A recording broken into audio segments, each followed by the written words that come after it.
بسم الله الرحمن الرحيم الحمد لله رب العالمين بابا وصلى الله على بابا محمد شما صدارت وآله الطاهرين وصحبه المنتجبين ومن تبعهم بإحسان إلى يوم الدين. به همه برادران و خواهران مسلمان در سراسر جهان درود میفرستم. دنیا کے مسلمان بھائیوں اور بہنوں پر درود اور سلام بھیجتا ہوں. اللہ تعالیٰ سے مبارک مہینے رمضان میں ان کی دعاؤں کی قبولیت کی دعا کرتا ہوں اور عید الفطر کی انہیں پیشگی مبارکباد پیش کرتا ہوں اور ضیافت خداوندی کے اس مہینے میں موجود رہنے کی نعمت پر اللہ تعالیٰ کا شکر ادا کرتا ہوں. آج یہ وہ دن ہے جو امام خمینی رحمۃ اللہ علیہ کی جدت عمل سے قدس شریف اور مظلوم فلسطین کے بارے میں مسلمانوں کی آوازوں کو ایک لڑی میں پرونے کا ذریعہ بن گیا. ان چند اشروں میں اس سلسلے میں اس کا بنیادی کردار رہا اور انشاءاللہ آئندہ بھی رہے گا. اقوام نے یوم قدس کا خیر مقدم کیا اور اسے اولین ترجیح یعنی فلسطین کی آزادی کا پرچم بلند رکھنے کے مشن کے طور پر منایا.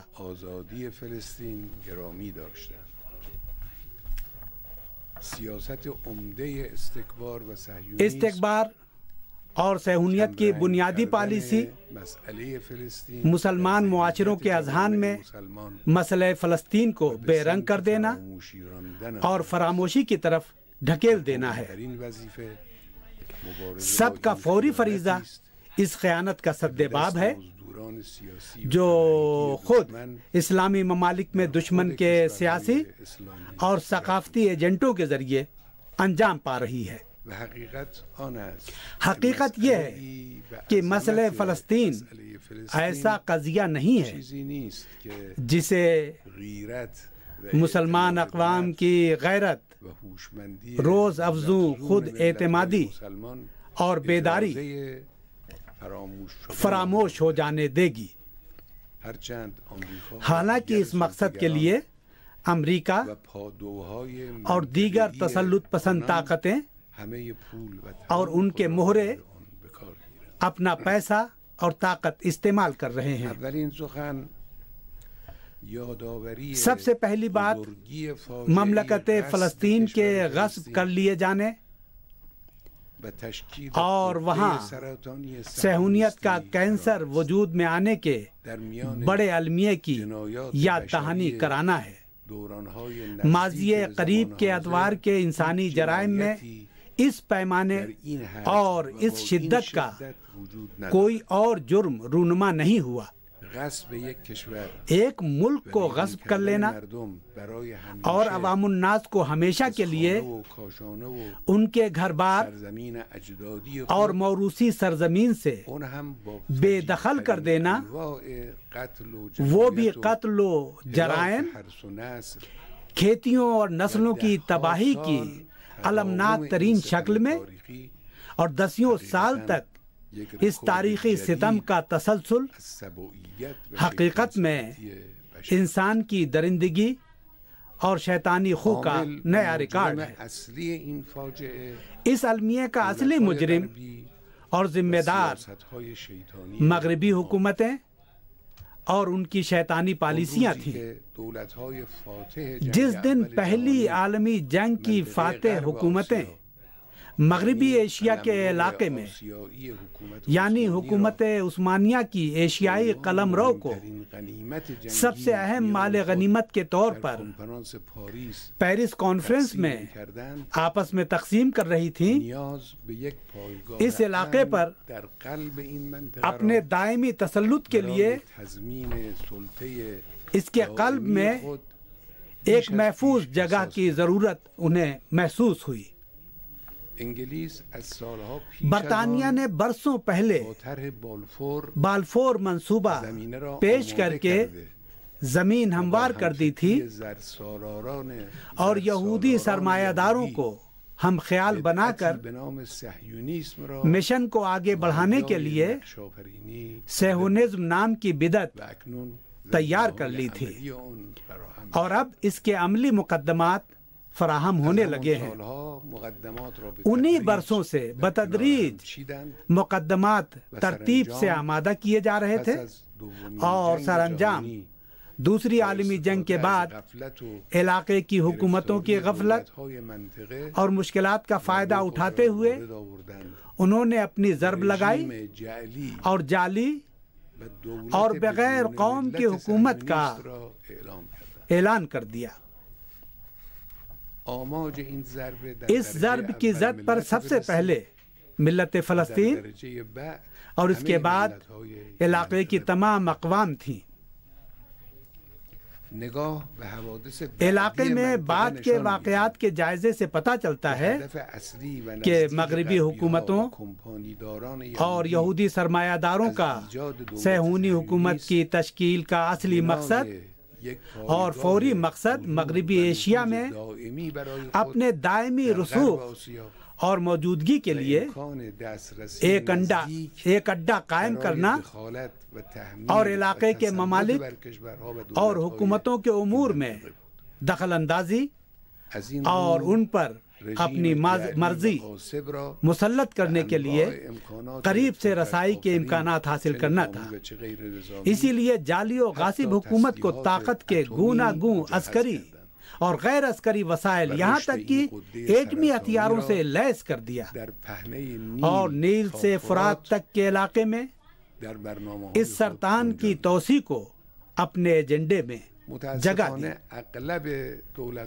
بدقسمتی سے بیشتر عرب حکومتوں نے ابتدائی مزاحمتوں کے بعد، جن میں بعض قابل تعریف ہیں، تدریجی طور پر ہتھیار ڈال دیے، اور خاص طور پر اس مسئلے کے ذمہ دار کے طور پر ریاستہائے متحدہ امریکہ کے وارد ہو جانے کے بعد انہوں نے انسانی، اسلامی اور سیاسی فریضے کو بھی اور اپنی عرب غیرت و حمیت کو بھی بالائے طاق رکھ دیا، اور موہوم امیدیں لگا کر دشمن کے اہداف کی تکمیل میں مدد کی۔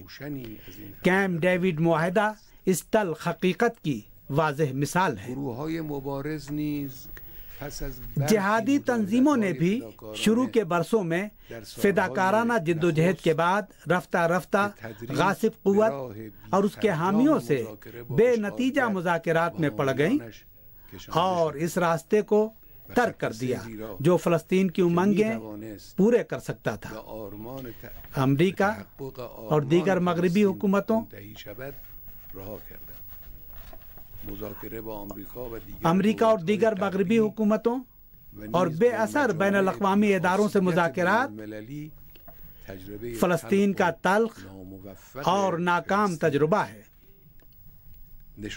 اقوام متحدہ کی جنرل اسمبلی میں زیتون کی شاخ دکھانے کا نتیجہ اوسلو کے ضیاءبار معاہدے کے علاوہ کچھ نہیں نکلا، اور آخرکار یاسر عرفات کے عبرتناک انجام پر منتج ہوا۔ انقلاب اسلامی در ایران فصل جدیدی در مبارزه برای فلسطین شروع۔ ایران میں اسلامی انقلاب کے طلوع سے فلسطین کے لیے جہاد کا نیا باب کھل گیا۔ پہلے قدم کے طور پر صہیونی عناصر کو باہر بھگانے، جو طاغوتی دور میں ایران کو اپنا محفوظ ٹھکانہ شمار کرتے تھے، اور صہیونی حکومت کے غیر رسمی سفارت خانے کو فلسطینی نمائندہ دفتر کو سونپنے اور تیل کی سپلائی بند کرنے سے لے کر بڑے کاموں اور وسیع سیاسی اقدامات تک ساری کارروائیوں کے نتیجے میں پورے علاقے میں مزاحمتی محاذ وجود میں آیا اور مسئلے کے حل کی امید پیدا ہوئی۔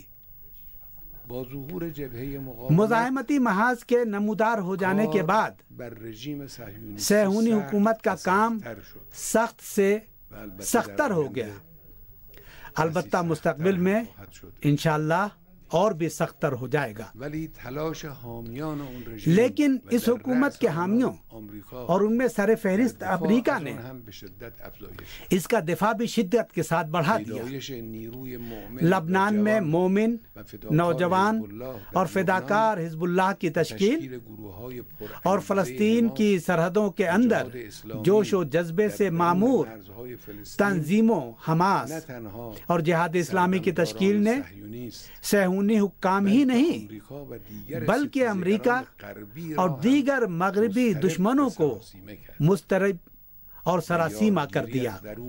تو انہوں نے غاصب صہیونی حکومت کے فکری اور عسکری حمایت کے بعد علاقے کے اندر اور خود عرب معاشرے کے اندر سے ایجنٹوں کی بھرتی کو اپنے ایجنڈے میں شامل کر دیا۔ ان کی پہم کوششوں کا نتیجہ آج بعض عرب حکومتوں کے عمائدین اور بعض خائن عرب سیاسی اور ثقافتی کارکنوں کے رویے اور بیانوں میں نمایاں اور سب کی نظروں کے سامنے ہے۔ اس وقت مقابلہ آرائی کے میدان میں دونوں طرف سے گوناگوں سرگرمیاں نظر آ رہی ہیں، بس اس فرق کے ساتھ کہ مزاحمتی محاذ روز افزوں اقتدار، امید اور قوت کے عناصر کی فہرست میں مسلسل اضافے کی طرف گامزن ہے، اور اس کے برخلاف ظلم، کفر اور سامراج کا محاذ روز بروز خالی ہاتھ، مایوس اور ناتماتر ہوتا جا رہا ہے۔ اس کی روشن دلیل یہ ہے کہ صہیونی فوج جو کبھی ناقابل تسخیر اور برق آسا سمجھی جاتی تھی اور جس نے دو حملہ اور ممالک کی بڑی افواج کو چند دنوں کے اندر روک سکتی تھی، آج لبنان اور غزہ میں عوامی مزاحمتوں کی سامنے پسپا ہونے اور اعتراف شکست کرنے پر مجبور نظر آتی ہے۔ اس کے باوجود مقابلہ آرائی کا میدان بہت خطرناک ہے، حالات کا رخ بدل جانے کا امکان ہے، دائمی نگرانی لازمی ہے، اور اس مقابلے کا موضوع حد درجہ اہم، فیصلہ کن اور حیاتی ہے۔ بنیادی تخمینوں میں کسی بھی طرح کی غفلت، سادہ فکری اور غلطی کے بڑے سنگین نتائج اور نقصانات برآمد ہو سکتے ہیں۔ اس بنیاد پر میں ان تمام افراد کو جو مسئلہ فلسطین سے قلبی وابستگی رکھتے ہیں چند سفارشات کرنا چاہتا ہوں۔ مبارزه برای آزادی فلسطین، جهاد فی سبیل الله و فریضه آج دنیا کے عالمی سطح پر پیروزی در چنین مبارزه‌ای تضمین شده است، زیرا اور فرد اس میں مبارز حتی در صورت کشته شدن هم به احدی الحسنیین دست می‌یابد. به جز این مسئله فلسطین یک مسئله انسانی است. بیرون کردن میلیون ها انسان ایک انسانی مسئلہ ہے، دسیوں لاکھ انسانوں کو ان کے گھر، کھیت، زندگی گزارنے اور کسب معاش کرنے کی جگہ سے بے دخل کر دینا، وہ بھی قتل اور مجرمانہ اقدامات کے ذریعے، ہر صاحب نظر ضمیر انسان کو آزردہ خاطر اور متاثر کرتا ہے، اور ہمت و شجاعت ہونے کی صورت میں اسے مقابلے پر اٹھ کھڑے ہونے کے لیے آمادہ کرتا ہے۔ اس لیے اسے صرف مسئلہ فلسطین کا مسئلہ یا زیادہ سے زیادہ عربوں کا مسئلہ قرار دینا بہت بڑی بھول ہے۔ جو لوگ چند فلسطینی عنصر یا چند عرب ممالک کے حکام کی مصالحتی کوششوں کو اس اسلامی اور انسانی مسئلے کو اس کے حال پر چھوڑ دینے کا جواز سمجھتے ہیں، وہ اس مسئلے کے ادراک میں شدید غلطی بلکہ تحریف جیسی خیانت کے مرتکب ہیں۔ هدف این مبارزه دو، آزادی همه اس پیکار کا اصل مقصد فلسطین سمندر سے دریا تک یعنی بحیرہ روم سے دریائے اردن تک بازگشت همه پوری سرزمین فلسطین کی آزادی اور تمام فلسطینیوں کی وطن واپسی ہے۔ اس عظیم مقصد کو اس سرزمین کے کسی گوشے میں ایک حکومت کی تشکیل تک محدود کر دینا، وہ بھی اس تحقیر آمیز شکل میں جس کی بات بے ادب صہیونی کرتے ہیں، نہ حق جوئی کی علامت ہے اور نہ حقیقت پسندی کی نشانی۔ امر واقعہ یہ ہے کہ آج دسیوں لاکھ فلسطینی فکر، تجربے اور خود اعتمادی کی اس منزل پر پہنچ چکے ہیں کہ اس عظیم مجاہدت کے لیے انہوں نے کمر ہمت باندھ لی ہے۔ البتہ انہیں نصرت خداوندی اور حتیٰ فتح کا یقین رکھنا چاہیے، کیونکہ ارشاد ہے وَلْيَنْصُرَنَّ اللَّهُ مَنْ يَنْصُرُهُ إِنَّ اللَّهَ لَقَوِيٌّ عَزِيزٌ۔ بے شک دنیا میں بہت سے مسلمان ہیں جو انشاءاللہ ان کی مدد کریں گے۔ 3،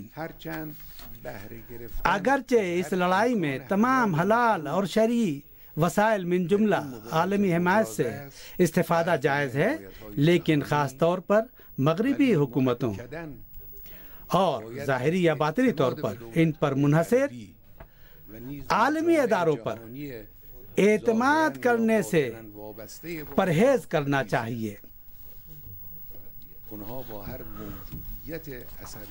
وہ ہر مؤثر اسلامی طاقت کے وجود کے دشمن ہیں، انہیں انسانوں اور اقوام کے حقوق کی کوئی پرواہ نہیں ہے۔ وہ خود مسلم امہ کو پہنچنے والے بیشتر نقصانات اور اس کے خلاف انجام پانے والے جرائم کے ذمہ دار ہیں۔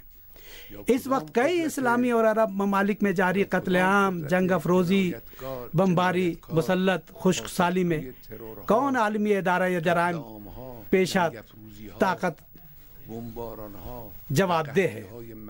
آج دنیا عالمی سطح پر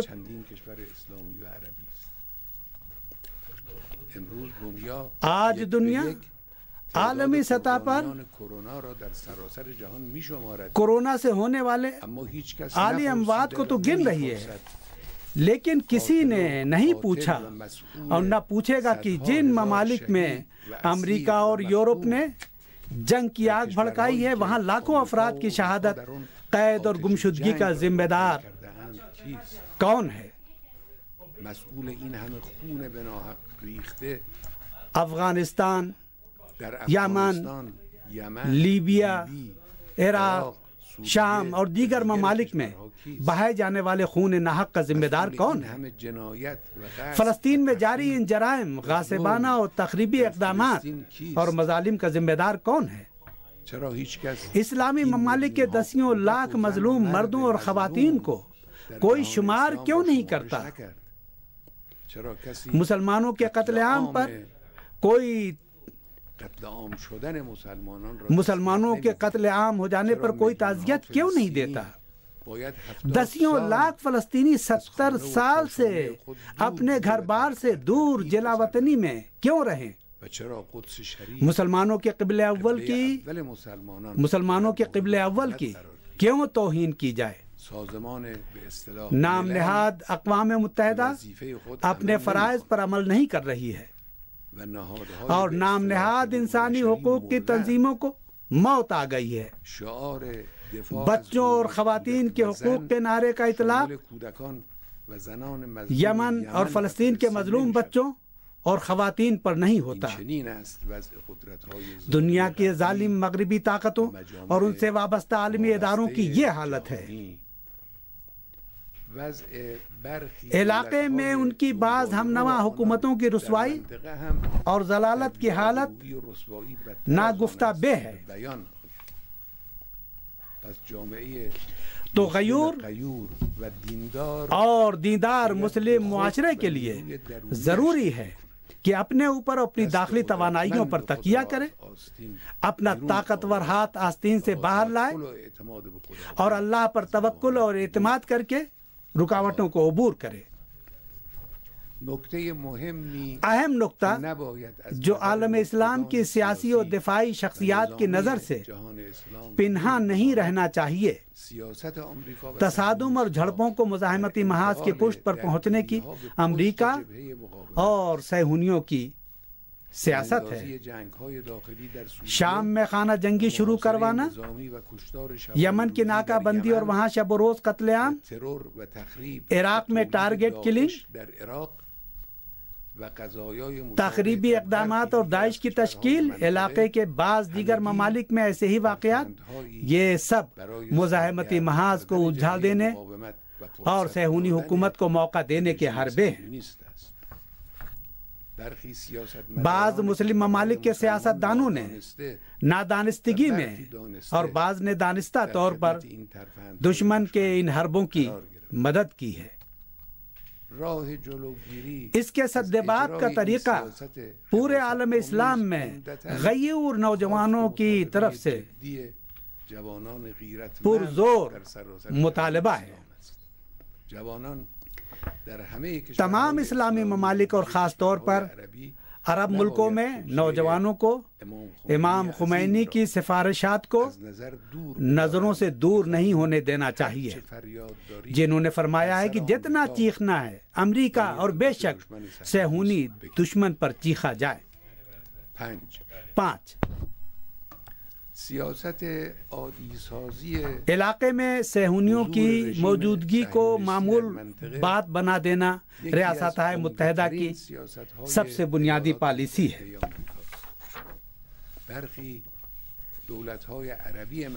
علاقے کی بعض عرب حکومتیں جو امریکہ کے اشارے پر چلتی ہیں، اس کی لازمی تمہیدات جیسے اقتصادی روابط قائم کرنے وغیرہ کا کام انجام دے رہی ہیں۔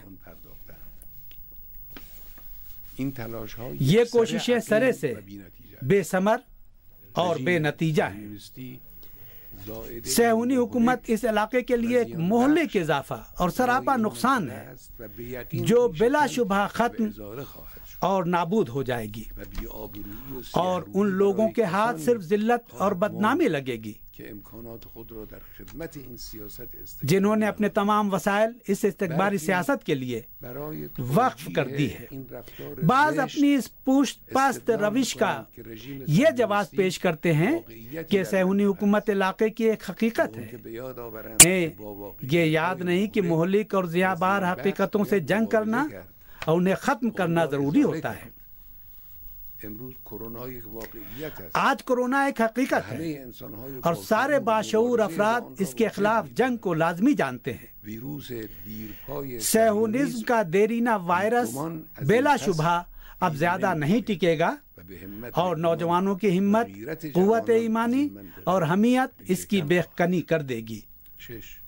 6 میری سب سے بنیادی سفارش یہ ہے کہ جد و جہد کا تسلسل مجاہد تنظیموں کو مزید مستحکم بنایا جائے اور ان کا باہمی تعاون اور جہاد کا دائرہ فلسطینی سرزمینوں تک پھیلانا ہے۔ اس مقدس جہاد میں سب ملت فلسطین کی مدد کریں۔ سب کو چاہیے کہ فلسطینی مجاہدین کو پوری طرح لیس اور اس کی پشت پناہی بڑھائیں۔ اس راہ میں ہم فخر سے وہ سب کچھ صرف کریں گے جو ہمارے پاس ہوگا۔ ایک موقع پر ہم اس کی نتیجے پر پہنچے کہ فلسطینی مجاہد کے پاس دین، غیرت اور شجاعت موجود ہے اور ان کی واحد مشکل اسلحے کا نہ ہونا ہے۔ ہم نے نصرت و ہدایت خداوندی سے منصوبہ بندی کی اور نتیجہ یہ ہوا کہ فلسطین میں طاقت کا توازن بدل گیا اور آج غزہ صہیونی دشمن کی فوجی الغار کے مقابلے میں کھڑا ہو سکتا ہے اور اسے مغلوب کر سکتا ہے۔ مقبوضہ فلسطین کہے جانے والے علاقے میں طاقت کے توازن کی تبدیلی مسئلہ فلسطین کو اس کے آخری منزل کے قریب کرے گی۔ اس مسئلے میں فلسطینی انتظامیہ کے دوش پر بہت سنگین ذمہ داری ہے۔ وحشی دشمن سے صرف مقتدرانہ لہجے میں بات کرنا چاہیے، اور اس قوت و طاقت کے لیے فلسطین کی شجاع اور مجاہد قوم کے اندر الحمدللہ مقدمات فراہم ہیں۔ فلسطینی نوجوان آج اپنی عزت نفس کے دفاع کے پیاسے ہیں۔ فلسطین میں حماس اور جہاد اسلامی نے اور لبنان میں حزب اللہ نے سب پر حجت تمام کر دی ہے۔ دنیا وہ دن نہ بھولی ہے اور نہ بھولے گی جب صہیونی فوج نے لبنان کی سرحد توڑی اور بیروت تک بڑھتی چلی گئی۔ اسی طرح وہ دن جب ایریل شیرون نام کے مجرم نے صبرا و شتیلہ میں خون کی ندیاں بہا دیں، اسی طرح وہ دن بھی نہ بھولی ہے اور نہ بھولے گی جب حزب اللہ کے زوردار حملوں کی وجہ سے اس کے فوج کے پاس کوئی راستہ نہ بچا اور وہ بڑا نقصان اٹھا کر شکست کا اعتراف کر کے لبنان کی سرحدوں سے پیچھے ہٹی اور جنگ بندی کے لیے التجائیں کرنے لگی۔ لیس ہونے اور مقتدرانہ انداز کا یہ نتیجہ ہے۔ اب اس یورپی حکومت کی بات جانے دیجیے جسے صدام حکومت کو کیمیائی ہتھیار فراہم کرنے پر ہمیشہ کے لیے شرمسار رہنا چاہیے، اور وہ مجاہد و سرفراز حزب اللہ کو غیر قانونی قرار دیتی ہے۔ غیر قانونی تو امریکہ جیسی حکومت ہے جو داعش کی تشکیل کرتی ہے۔ غیر قانونی وہ یورپی حکومت ہے جس کے کیمیکل ہتھیاروں کی وجہ سے ایران کے بانا اور عراق کے حلب علاقوں میں ہزاروں افراد لقمہ اجل بن گئے۔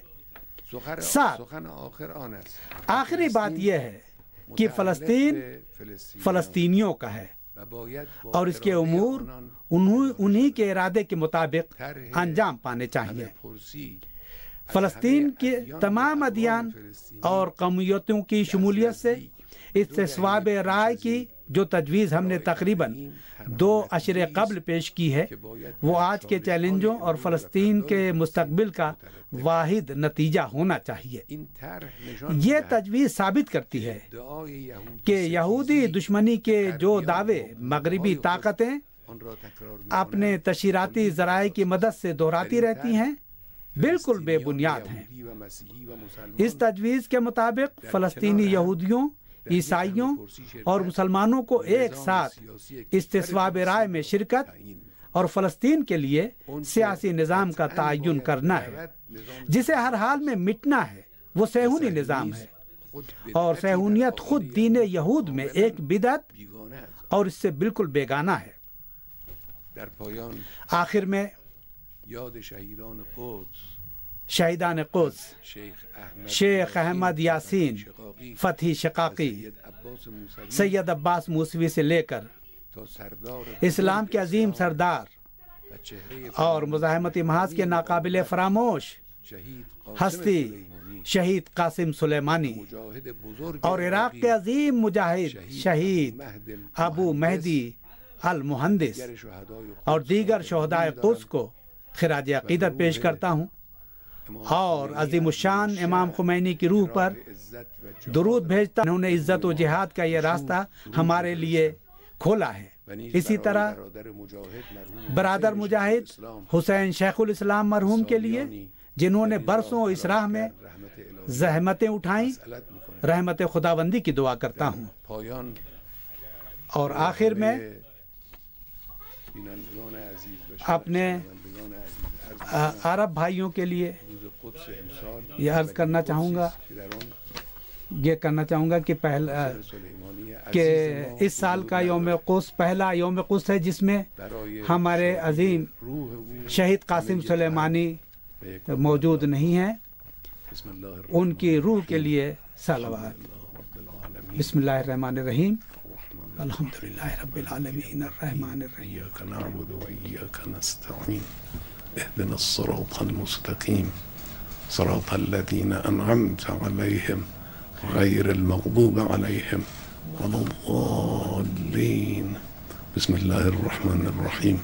قل هو الله أحد الله الصمد لم يلد ولم يولد ولم يكن له كفوا أحد.